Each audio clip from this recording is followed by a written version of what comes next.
Hello everyone, I am Shankar from CSE department. I am going to explain the Python code for QR decomposition.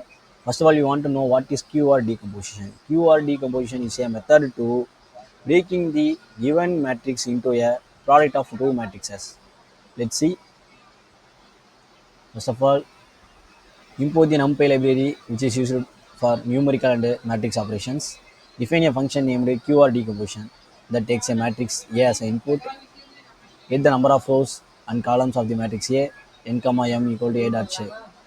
Q equal to np dot empty n comma n, u equal to np dot empty n comma n, which means create two empty matrices. One is Q will store the orthogonal vectors, another one is U will store the intermediate orthogonal vectors. The first vector U1 is the first column of A.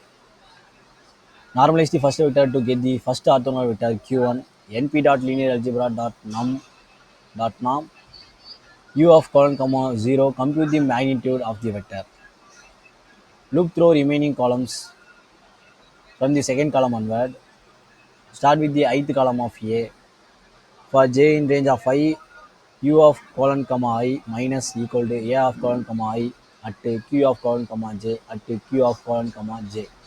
Which means for each previous vector, remove its projection from the current vector.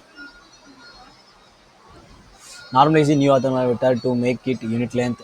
This becomes the next column of the matrix Q. Initialize the matrix. Initialize the R matrix with zeros for I in range of n, for j in range of I comma n. R of I comma j equal to a of colon comma j at q of colon comma I, which means compute the elements, the inner product of a colon comma j at q of colon comma I. Give the coefficient for R of I comma j. Print the Q matrix, which means Q means orthogonal matrix and the print upper triangle matrix as R. A equal to np dot array eval input. QR decomposition of A takes a matrix as an input, convert it into a NumPy array, calls a function to perform QR decomposition.